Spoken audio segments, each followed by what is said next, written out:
Hello students! Today we're going to cover the last chapter in our Dunn and Halonen book. This is Dunn and Halonen in chapter 12.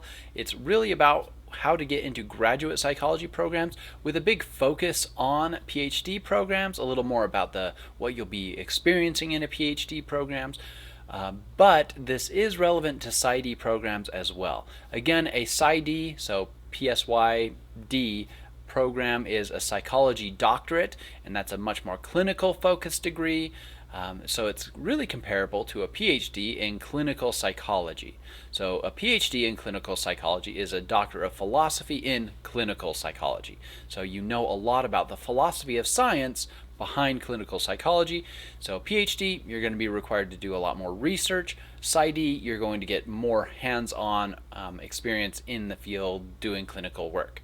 So both of those you will also get in both these, the PsyD as well as the PhD. Both of them you're going to get clinical training for a clinical psych degree, as well as research training. But the PhD will give more focus to research. You'll do a dissertation, your own research projects, versus the PsyD is going to have more of an emphasis on clinical programs.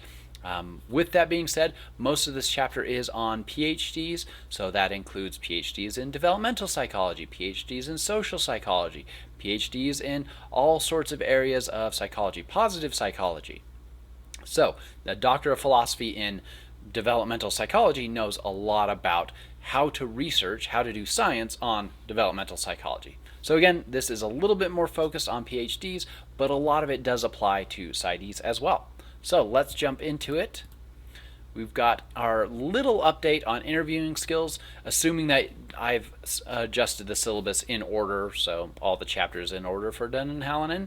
You've probably recently gone over the video for interview tips, so just a couple reminders when you're thinking about what to wear, how to appear for these interviews. Look at what the workers are wearing in whatever place that you're going to. Academic setting, so interviewing for an academic position, dress one step more formal than what the workers are wearing there. Try to look relaxed and attentive. Doing practice interviews can really help with this. Obviously, you're not going to know every single question that's going to be asked, but try to practice with friends as well as use resources like Salt Lake Community College Career Center has interview resources. You can tell them, hey, these are the kind of questions I'm expecting. Can you ask some of those? Can you be an easy interviewer? Can you be a hard interviewer? Those kinds of things. Make sure when you're doing an interview, your cell phone is on silent, which reminds me to double check that my phone is on silent right now. Listen to the interview, or it might be appropriate to take a couple notes. Some questions you might be asked might be really long. So jotting down a couple points of what their question was, if it's a 3-part question, is probably a good idea to make sure you hit all the points of that question. So, with that being said, let's focus on some things about how to get into a PhD program. A lot of these apply to getting into grad school in general, so it can be really applicable to getting into a master's program also. So a lot of useful information here, even though some of the things are really focused on the PhD. So with this, master's often takes 2 years. PhD generally takes 7+ years. So as you're considering where you want to go with your education, really consider that time allotment. So that PhD, some people can complete that PhD with a lot of programs, as I've said, want you in psychology to come in with just your bachelor's, get in and get your master's on the way to a PhD. So with that being said, you could get that 2 years of master's and then another 5 years of PhD, but 7 years is a little more common across the board. So just keep that in mind. You might be, if you're going to move someplace for grad school, you're going to be starting in a master's program and then getting your PhD. You might be in that location 8 years, 9 years, quite a while. It's a big chunk of your life that you're dedicating to getting this education, getting these skills. So do consider that time. So with that, I don't want to scare you away from getting a PhD if that is something that you are invested in, that you have a fire to do. I just want you to be a little more prepared than I was. Oftentimes, grad schools will take the numbers and use the stats in a way that it looks like, oh, on average, people get through this program a little faster. But if you actually talk to people in the program, you'll see that, well, they might not be actually taking all of the data into account. There's some ways that they've decided they can throw away some of the data of people who are taking a little bit longer than that or something like that. So for on average across the board in psychology programs, expect about 7 years for a PhD. So with this, how do you know if you're ready for a PhD? How do you know if you have the fire to be able to get through that whole 7+ year process of going for your PhD? So this might be how you see yourself. Complex human being. Hopefully your friends see you as a complex human being with hopes, dreams, aspirations. You have things you want to do, things that you can bring to the world. This is not entirely accurate, but it's not that far off how your advisor might see you. So there's going to be a lot of focus in a PhD program on your research skills, on your research ability, what the research you're doing is, how it's relevant, how it can benefit the school, how it can benefit the lab you're working in, how it can benefit the professor, how it can benefit you. So a lot of research.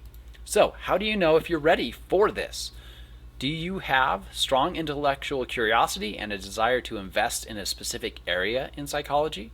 So you might not have a really specific area yet, but if you have a general area of like, oh, I really like this aspect of social psychology. I really like this aspect of developmental psychology, attachment, for example.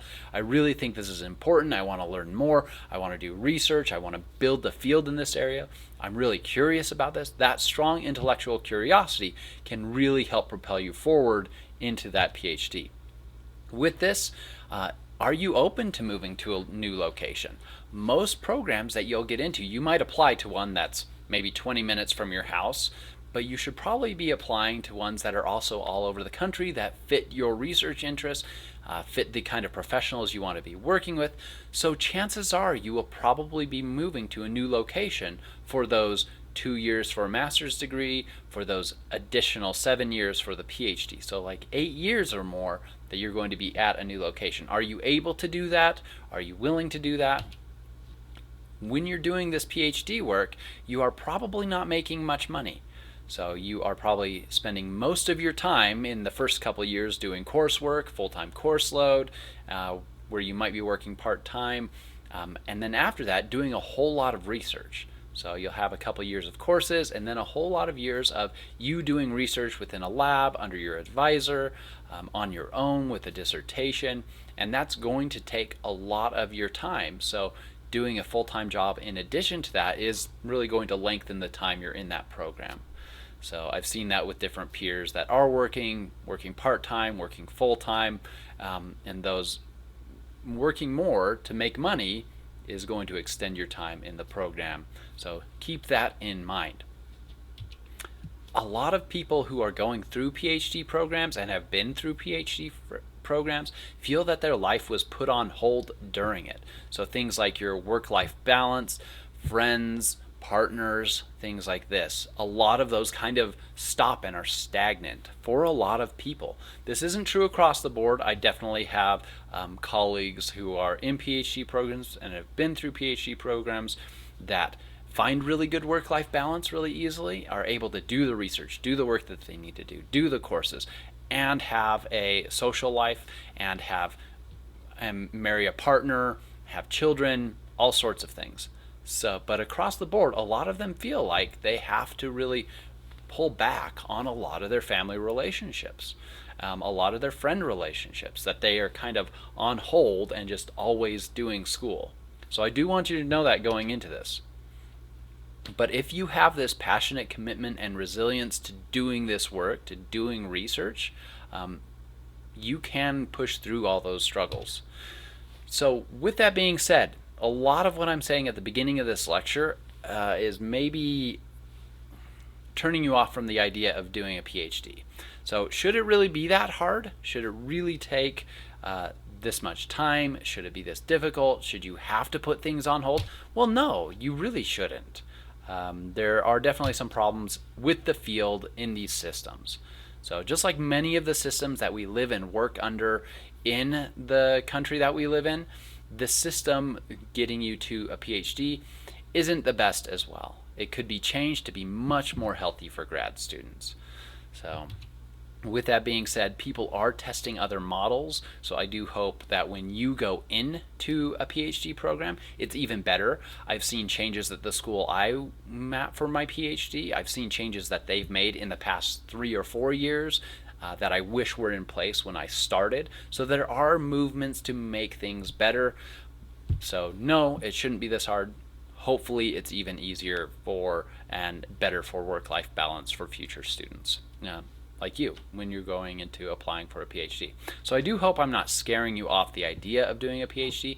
It's really the only degree. It's if you want to do research, if you really want to learn about something, discover things you're on your own, do the science, it's really the way to get that training to be able to do that. So, do you have the fire for a PhD? Let's watch this somewhat relevant video really quickly. Oh, the link is not acting as a link. I guess I'll have to copy and paste this.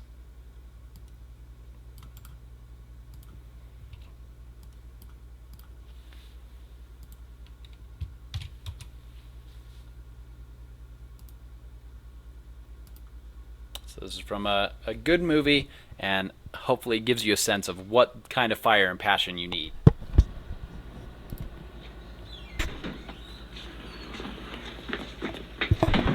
Now look in the mirror and tell me what you see. I see Junior. You see Junior. Well, you want to know what I see? I see pride. I see power. I see a badass mother who don't take no crap of nobody. You really see all that? Yeah, man. But it's not about what I see. It's about what you see. Now look in this mirror and tell me again what you see. Well, I see Pride. pride. Right. Power. Power. And I see A badass mother who who don't won't take no crap off of nobody. Again. I see pride. Can't hear you. I see power. I see a badass mother who won't take no crap off of nobody. Once again. I see pride. Junior. I see power. I see a badass mother who won't take no crap off of nobody. That's right. Right, Junior Bevel. So hopefully that little clip gets you feeling a little bit pumped up. That is the point of it. So with this, do you have that fire for a PhD? Do you want to become a scientific researcher? Do you want to be a professional in the discipline? Also, do you have a fire for going through a master's program? There's some of these similar challenges, but obviously a little bit less time for that. Do you hope to contribute to the discipline? Is there something you really think that you can add? Is there an area of research that you would really want to do? And at your stage right now, at this point, you might still have pretty broad questions and feel like they're being answered as you read books and articles. But as you continue on in your education, getting finished with a 2 and 4 year degree, you might see, oh, these are areas where there can still be work done, that there are still questions. This is what you found in maybe white middle class America, but maybe you're from a culture and a community or a country or a place that you're wondering, does that actually apply? This is different than what I've seen in my own lived experience. You can be the one to answer those questions. You can be the one to do that research. So if you want to educate people about basic and applied psychological science, or even just basic or applied, you can have a focus. You don't have to do both. So if you want to dedicate yourself to promoting psychological well-being, to ameliorating distress, so helping people essentially, if that's something that's important to you, a PhD in psychology could be really relevant. There are lots of ways to help people, as we've talked about, with psychology that go beyond just doing clinical psychology work. You can help people with developmental interventions. You can help communities. You can help workplaces be better for human living. You can do evaluation and work to help programs all over that already exist, help them improve. There are lots of ways to help people with psychology. So if you enjoy research, If you like writing, if you like reading research, if you like publishing or giving professional talks, doing a PhD is a good place to do those things. If you're really curious about humans and you really want to understand, really the only way to learn and discover new information about humans is to do science on humans. And the way you will get the training to be able to do that kind of work is in a PhD program. So if you are really curious, you really want to understand things about people, doing a PhD is what you've got to do. So as challenging as it can be, as long as the process is to gain those skills and prove that you have those skills to get that PhD, it is where you will build the skills to do that work, to learn things about humans. That's a passion that I've had for a long time. When I was younger, I've mentioned in this that I wanted to learn about paleontology and physics and then psychology as I got into college. In each of those cases, I wanted to do the science work. I wanted to make new discoveries. I wanted to find new things. And now I'm finding new things. As I'm doing my own research, new findings, new things that people didn't know before, things that are that confirm what people's kind of common sense was in the area, and things that don't confirm what people's common sense was. Those are, I think, my favorite to find, because it's like people assume it's going to be this way. Even in some cases, I assumed it was going to be that way, but we had to do the science to check, and then I find that's not the case at all. There's something different here.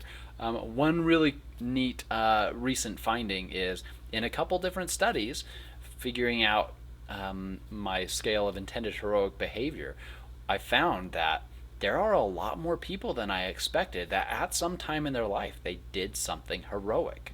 So it looks like a lot more heroes than even I expected. So it's a really fascinating thing to be able to discover something new, to be able to create something. So some of the interventions I've created, using research to think up these interventions and then test, figure out, oh, this piece of it works and this piece of it works. Let's put it together. Does it work together? Yes, no. And making something that works and seeing the evidence that it actually works, the numbers backing you up that, hey, this new thing is doing something. And then seeing that it helps people. It helped young people figure out their purpose a little more clearly in their lives. That kind of fire is what you need for a PhD. So if you feel like you're part of the way there, but maybe not all the way there, that's okay too. You can always say, go through that master's program and see, has that still deepened your interest? You can also do a master's program and then come back later for a PhD. Like I said, most of the programs want you to come in with a bachelor's, get your master's on the way to a PhD. But you don't have to do it that way. You can get a master's. I have a colleague who had a master's in education, and then I forget what their second master's was in, but then they got a master's in psychology. So they had 3 masters before they really found exactly what they were wanting to do. And I'm not saying that you have to get multiple masters to really figure out what you want to do. I'm saying that it's possible to switch things around. I've seen a lot of professionals. I was just looking at someone's CV yesterday that I was like, oh, I like their research. What are their degrees in? And seeing that they did very different degrees from their bachelor's to their master's to their PhD, because it helped them narrow in. And then they have a bunch of skills from other fields too. So if you're that curious, if you want to do that science, if you want to learn new things, really the only way to be able to be the person to do that work and do that research is getting the training in a PhD program, because you're getting training in the philosophy of science in that area. So if these are true of you, you are really likely to succeed in graduate school. So it would say that you do have that fire. So what to do to prep for grad school now? So this applies to master's programs as well as PhD programs. One of the things to do is monitor your GPA. Keep track of it, see what it is. GPA, just because the way it's calculated, essentially, the algorithm for calculating GPA, it goes down pretty easily. You do really poorly in one class or one semester, it can drop quite significantly. And there's things that you can do. Let's say a semester you were ill, family members died, a whole bunch of bad things happened, and you just really did poorly. You failed 2 of your 3 classes. You can retake classes. at Slick, at other universities, there's usually a limit to how many times you can take it or how your GPA is calculated after it. It might be totally replaced. It might take an average of the two scores. It depends on the school that you're retaking it at. But those things you can talk to the registrar. So it is really hard to make those GPAs jump back up. So retaking a class, having your F grade be completely erased and a B grade in that place, that is one of the best ways to make your GPA jump up. Schools publish, like the schools you're going to be applying to for a master's and PhD program, they publish their GPA cutoffs. So they publish like what's the average GPA that we admit, what is the lowest, what is the minimum GPA that we'll accept in an application. So you can shoot for those. You can have an idea of, I want to go to these schools, these are the GPAs, I need to bring my GPA up, or I'm really clear on my GPA, like I don't really have to worry too much about it. With this, build skills here in undergrad time focused on your interests, focused on the kind of work that you want to do. So if you want to do research, jump into a research lab. If you want to, or try an undergrad research conference. If you want to do clinical work, shadowing, interviewing people in that area, getting a job that's similar to clinical work that you can do at this stage.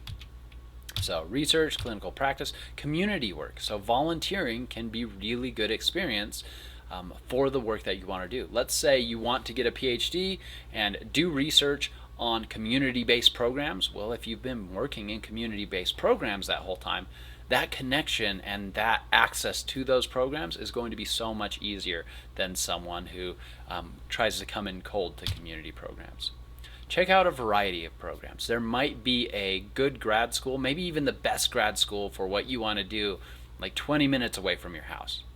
Totally possible, but check out a variety of programs. Don't limit your applications to just one school. So you probably heard this when applying to college, but definitely send out more applications than you think. I sent 9 applications, 10, 11, I don't remember. It was a couple of years ago now, but at least 9 that I sent out for grad schools. So with these, examine these different schools for the cost versus the aid, depending on the school, depending on if it's a private university, a public university, how many students they admit, all these sorts of things. Each will have different availabilities for financial aid, also for cost. Think also about the cost of living in the area you're going to move to. So at this specific moment in time, the housing market is very, very high. So with that being said, there's not as much difference between, say, Utah and California than there was maybe 5 years ago. But do examine the cost of living in the areas that you might be moving to.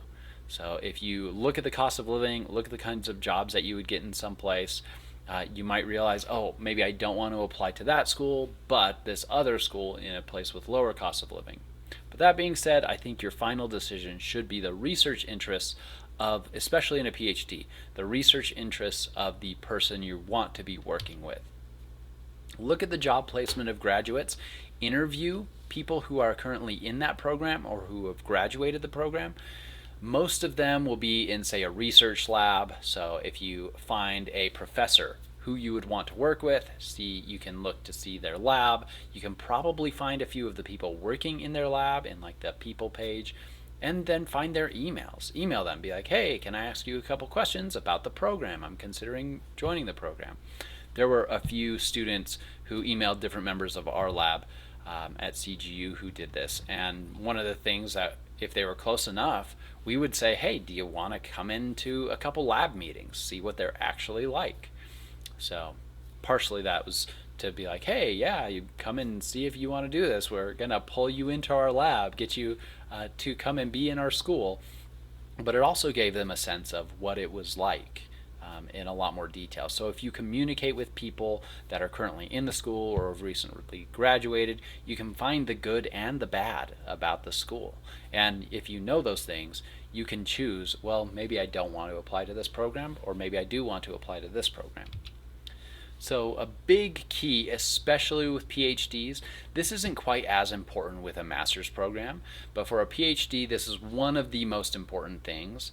You generally have one primary mentor. So this is one faculty member that you are basically working under. So this is a person that you're working under. You're doing work with them, you're doing work for them, you're gaining skills that they are passing on to you. You should be gaining their network as well. So one of the biggest decisions is which specific person you want to work with. With that being said, some schools admit few grad students. So there are, for a lot of public universities, they generally only admit maybe 2 or 3 grad students a semester. Any given semester, the professor that you want to work with might be full-on grad students. So maybe you graduate and this year that professor is not actually accepting students. Well, you might apply still anyway to get your name in front of that person. You might email that person. A good idea is to actually email these people, especially at a public university, and say, I'm really interested in your program and your research. I would like to come and work with you. Are you accepting grad students for this coming application? And if they say, well, no, I'm not, they'll email you back hopefully and say, well, no, I'm not, or yes, I am. These are some things that you can do, but I will probably be admitting 2 grad students the next year. So if that's the case, you can know whether you should apply now or should wait. So this is a lot of legwork that you can do, is talking to students there, talking to the professors, starting to build a relationship with them. If you are going to graduate or to conferences as an undergraduate, going up and having a conversation with someone. It can be out of your comfort zone for someone like me to do that. For example, to go up and talk to a researcher or email them in advance and say, hey, I saw you were giving a talk at this conference. I'll be there too. Do you have 5 minutes for a coffee or just a conversation or something like that? That can be a really good way to start building a rapport. And so when your application and another application and they're equally as good, or maybe yours isn't quite as good, they remember, oh yeah, I met this person, they were really fired up, they really wanted to work with me, yep, I'll take them. Right, so that kind of networking can be really important at this level of getting into a grad school. All right, so that primary advisor is the person that you'll probably be wanting to work with, that you will be looking to gain a lot of skills from and work with in their lab. In a program that admits a few students, so like 2 or 3 or 4 a semester, you will probably have a lot of contact with your instructors. So this is the case for most public universities.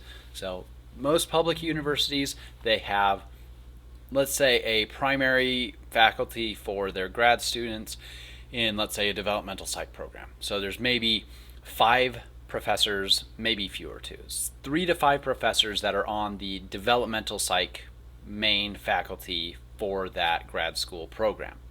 So with that, you'd be working with one of them as the primary advisor. But when they're only admitting 2 or 3 students a semester, that's like 1 for each of those professors, right? So one might get 2, one might get 1, one might get none. All 3 might get 1 student every year. And so with that, you would have a lot more contact with your primary advisor as well as these other advisors. So at a public university, that tends to be the case. It's not true for all of them.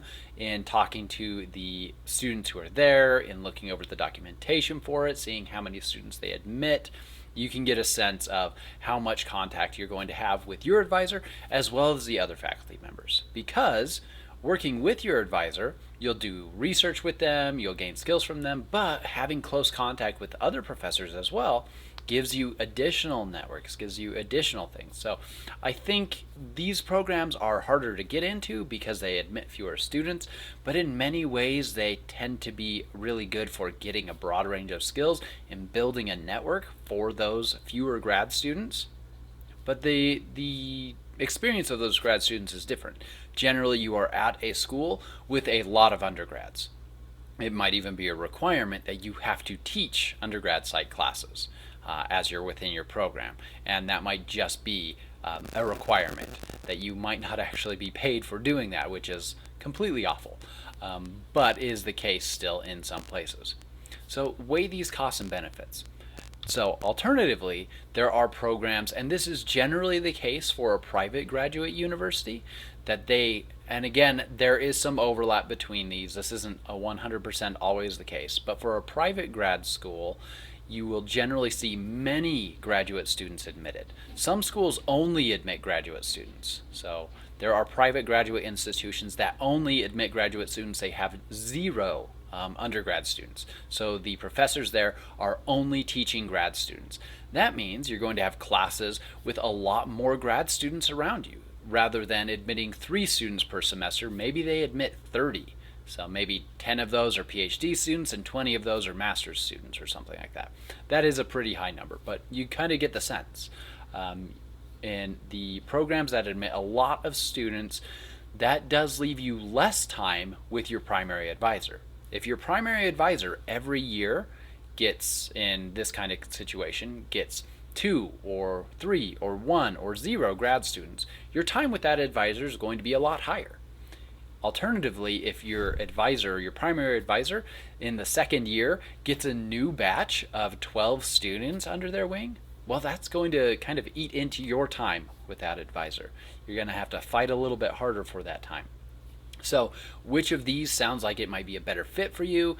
In this second version, like I mentioned, you're going to have lots of other grad students with lots of varied interests and lots of skills, so you can build skills from them. You can work together. This is essentially the kind of program I had. There's a lot of students admitted, and so I have really great relationships with a ton of students who are now all over the world doing very different things that have basically expanded my network that way.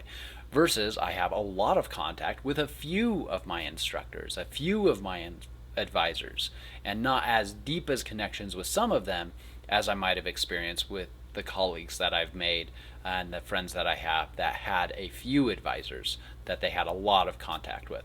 So there's positives and negatives to both of these. Think about what might fit best for what you want and need in education. Here you will probably need to be a little more self-focused and driven. Here you will still need to be self-focused and driven for any PhD program, but there will be a little more opportunity for support from those fewer advisors. So do consider that. This mentor, the one primary person in either one of these, you'll probably have one primary person that you're working under, working for. So it might be the most important choice for admission into a program and success throughout the program. One of the biggest things is that especially PhD program-wise, your research interests should align very closely. Again, for master's program, it doesn't matter quite so much. There's like a specific amount of coursework, a specific projects that you need to do. But for a PhD, your research interests should align as closely as possible. So if you want to do attachment in developmental psychology, you should be working with someone who's done or is doing a lot of work around attachment. So that is really key. There should be a pretty close alignment with research interests. You'll likely be working with them. With that being said, the skills that they have should be getting passed to you. So my advisor is really great with qualitative methods. So doing things like interviews, for example, is an example of qualitative methods. We'll get into a lot more qualitative methods as we jump into the Stanovich book again in this class. But that is something that I've gained from my advisor that I didn't have before, that I didn't even have hardly any qualitative methods experience. But now I have a lot of mixed methods experience because I've taken the quantitative and qualitative, and almost every single one of my projects has been a mixed method study of qualitative and quantitative. So their skill areas, their networks. So the grants that your advisor applies for, you'll probably write on those grants. You'll probably get connected to who mentored your advisor. You'll probably get networked to the grant organizations that advisor has connected with the journals that your advisor edits for or reviews for. So that kind of network is also going to be important for your future career. And I'm not saying pick it based on their network. You probably won't have a good sense of their network when you're looking up their CV and looking at their About Them page on your university. Just so you know, these are things that your advisor should be imparting to you. So they're additional things that you get as a bonus under that advisor. So, what about getting research experience before grad school? It can be, especially for a PhD program, it can be a really make or break thing to really boost your application, to show that you're already interested in research. You already have some ideas of what you want to do. They might want to take and tailor it and clarify it and make it a lot better because you're learning to do science in that area. But showing you have this research experience is really useful. This is a good example of a poster session at a research conference.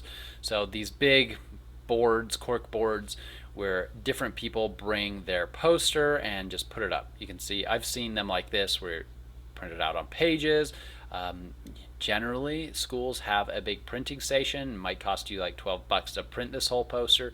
It's probably worth it for a conference. And so you're presenting research that you've done. You might be presenting research that you've done as a class. Maybe you're presenting a lit review. It gets you there talking to people. It gets you in a space where you're at a research conference. So the presentation of your own research is one piece of that. Another big piece of research conferences is taking in the research that other people are doing. Because the research that they're presenting is stuff that they're currently working on, have recently finished, but is probably not yet published. So it gets you onto that cutting edge of what researchers are doing in that area. And at least for me, that's really exciting. So there are hopefully research opportunities close to you. I know Salt Lake Community College has an undergraduate research conference that we generally do once a year. So hopefully that fits in with your coursework so that you can plan to attend that and work with it. Sometimes it happens too early in a semester to really put something together in that semester, but if you have something prepared from beforehand, that can be really good. And just attending can be really useful. So PhD programs are very research focused. Again, PhD is philosophy, a doctor of philosophy in the science of developmental psychology, social psychology, these kinds of things. So it really is important to show you're capable of doing research when you're applying.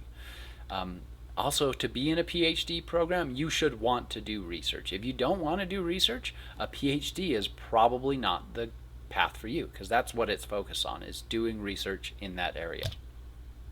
So with this, even in clinical PhD programs, so a PhD in clinical psychology, again, you're going to be doing a dissertation. You're going to be doing your own research on whatever mental disorders that you're wanting to treat, new treatment forms, the diagnosis and the clarification of testing tools for this disorder. You're going to need to be doing that research in a PhD program. A PsyD program is going to have a little more practice focused, but again, you will get some research experience. But for a clinical PhD program, you're learning to do the science in clinical psychology. So undergraduate research programs exist. Salt Lake Community College has the undergrad research conference, but lots of other schools around you will also. You don't have to just do a research conference at your school. A lot of schools will let submissions come in from other places, even for an undergraduate research conference. So just search for them. Look into the school you want to transfer into. So if it's the U of U or whatever it is, see if they have an undergraduate research conference. See if you can get into that. The entire process of doing an entire research project generally takes about 2 to 3 years, or can take even longer. So from having the idea to starting to collect the data to then writing up the data and presenting that generally takes 2 to 3 years. So you will probably not in your undergrad time be able to go through that entire process, but the more of a chunk of that process you get experience with, the better. So start looking for research experiences sooner rather than later. If you want to do the same kind of work as someone's doing at the U of U or somewhere nearby that your school doesn't offer, email them. Say, hey, I'm really interested in this. Can I intern there? Can I shadow? Do you need any help with the skills that I have? With that being said, you can definitely shadow or intern in research psych labs. Check your own school, check nearby schools, especially check the schools you want to transfer into, check the grad schools around you. And remember, you might have skills that are really, really essential that could really help the programs and the research that's being done. You might not have even considered that they're relevant. You might not have a ton of stats ability or research methods ability yet, but you might have skills that you wouldn't have considered are really helpful. There was an undergraduate who we had brought on as an intern, and one of the things that we realized is that they spoke both English, Spanish, and Mandarin Chinese. And so this was such a perfect fit because at that time we were starting to translate the material that we had to those languages to then test it in other countries and cultures. So essentially, we would pay a professional translator, but then this undergrad intern would back translate it. So I couldn't do that. I only speak English. So they would back translate it so that we could then read it in English from what they read. So they didn't have a sense of what originally went out. So we could see from the translation, does it look like the actual points are getting across how we wanted? And that was a skill that they already had. They already spoke those languages that was really relevant. And because they started getting more involved and more interested, this intern started helping with data collection later. They got interested enough and they asked for more jobs to do essentially. And that we gave them those jobs. So that's kind of what you've got to do for a lot of this extra experience outside of coursework, whether it's internships, shadowing, working in a research lab. It's something that you'll need to go and step out and search for. You could attend a research conference even without presenting for the experience. So if there's a big psychology conference, like maybe the APA, I just forgot where the APA is this year, but look up when the next APA conference is, if it's close enough to you, if you can make it a trip for family or a vacation with it or something like that. Attending a research conference can give you some good experience, see how the research is actually being done and presented. And you can also network. Again, when you're at that research conference, maybe a few of the people presenting are people that you would want to be your advisor in grad school. So start conversations with them. Get your name in front of them. Let them know that you're interested in what they do. You might not have a lot to add yet, but letting them know that you're interested in working with them, asking them questions about their work will help them see, oh, and remember, when your application and someone else's application comes up, they'll be like, oh yes, I remember this person. I remember they were really excited about it. They had a really good question. I want them in my pile of students who are coming to work for me. So other things to think about. And first we'll read this little comic. Well, you can read the little comic. I'll just wait while you read it.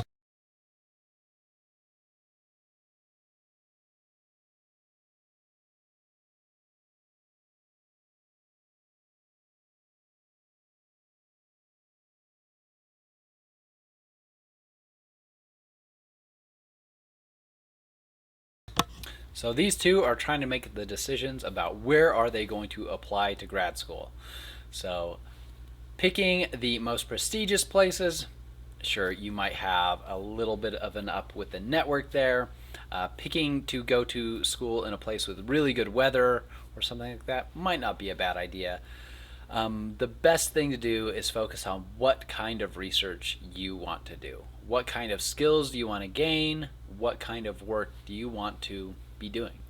And working under an advisor that does that kind of work is a really big point of, and will, one, if your research interests align, it's going to be a lot more likely that when that advisor reads that and says, oh, this student is really interested in exactly what I'm doing, it's going to be a lot more likely that they'll say, yep, admit this person, versus this person's kind of in line with what I want to do, but they clearly have their own other area of research. I don't think they will want to do the work that we want to do.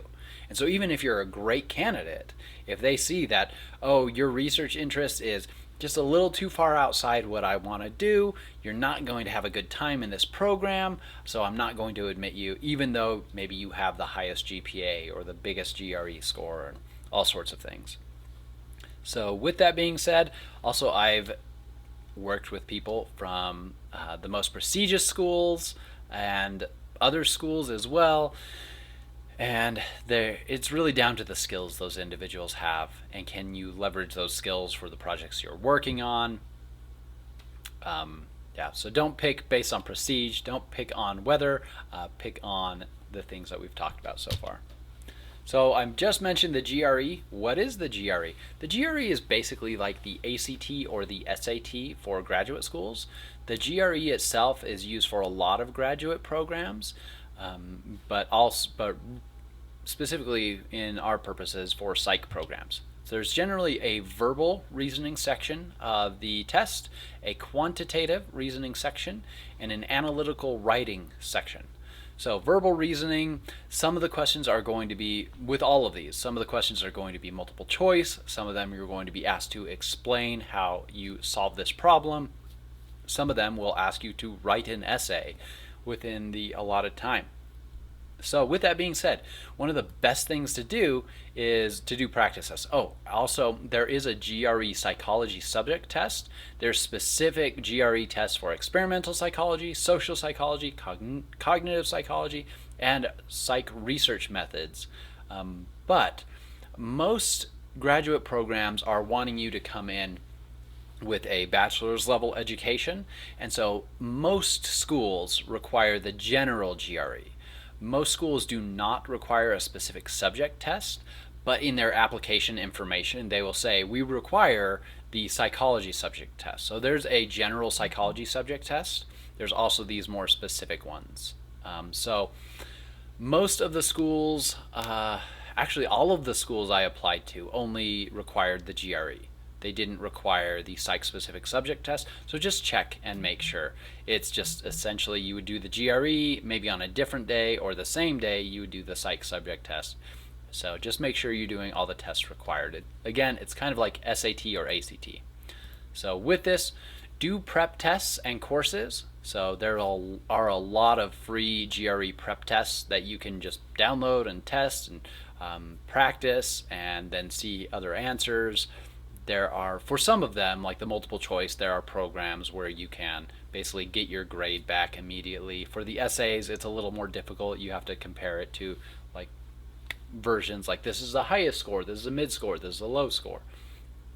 But this will really help you know what's going to be on it. So I definitely recommend doing these prep tests and courses. So you can find free courses, free online courses for doing GRE prep. A lot of schools offer GRE prep courses as well. So I don't think Salt Lake Community College does, but that's because it's focused in getting you off to transferring to another school or into the job market. But a four-year university is a lot more likely to have GRE prep courses available. So with that being said, it's a standardized test. It's a couple hours long, depending on how many pieces of it you do. Do you do just the GRE, or do you also do the psych subject test? I made the mistake to do a new experimental test in addition to the GRE, so my entire time testing was like 5.5 hours. Because I did like an extra 2 modules or something like that. So I was like, yeah, I want to test it out. I like research. And then I was sitting in this room for hours and hours. Like I was able to get up and use the restroom and have short snack breaks and things like that. But it was a long time. So other things to think about as you are applying to these schools are letters of recommendation. So we've talked about this before. But letters of recommendation should be coming from someone that knows you professionally, maybe someone you worked with research, an advisor that helped you with research, a person that you're working with in a nonprofit or your job. These are, or professors that have been your professors in courses. These should be professors that you've done more than just their coursework. So I'll sometimes get emails from students who say, hey, I took this course from you, I really liked it, can you write me a letter of recommendation?